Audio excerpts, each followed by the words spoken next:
Yeah నేతన్న భరోసాకు 48 కోట్లు, ఏడాదికి 2 విడతలుగా వేతన ప్రోత్సాహకం పథకంతో 40,000 మంది చేనేత అనుబంధ కార్మికులు లబ్ధి.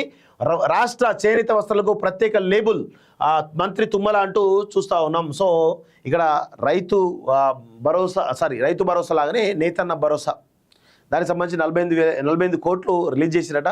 సో ఆ భరోసా కింద మరి మంత్లీ ఏడాదికి 2 విడతలుగా వేతన ప్రోత్సాహం అంటూ చూస్తున్నాం. సో అది ఎంత ఇస్తారో ఏందో ఒకసారి చూస్తే మనకు కూడా ఒక క్లారిటీ వస్తుంది.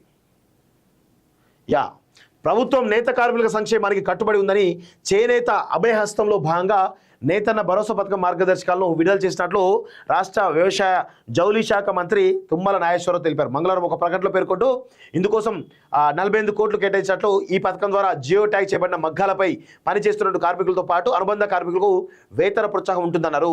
గరిష్టంగా ఒక సంవత్సరానికి నేత కార్మికులకు 18,000, అనుబంధ కార్మికులకు 6,000 అందించడం జరుగుతుందని అన్నారు. దీంతో దాదాపు 40,000 మంది చేనేత అనుబంధ కార్మికులకు లబ్ధి పొందుతారని స్పష్టం చేశారు. అంతేకాకుండా చేనేత కార్మికులు తయారు చేసిన వస్త్రాలకు ప్రత్యేకంగా తయారు చేయబడినటువంటి యూనిక్ లోగోను జత చేస్తామని పేర్కొన్నారు.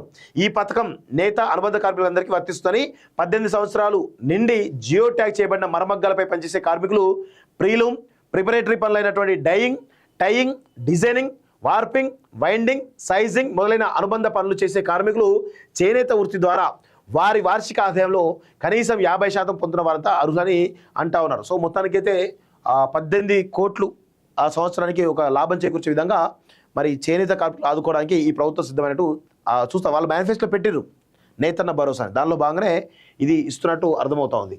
విదేశాల్లో ఉన్నత విద్యను చదువుకోవాలని అనుకుంటున్నారా? అయితే వెంటనే ఫ్లైగ్రాడ్ ఓవర్సీస్ ఎడ్యుకేషన్ కన్సల్టెన్సీని సంప్రదించండి. మీ విదేశీ కలలను సాకారం చేసుకోండి. ఫ్లైగ్రాడ్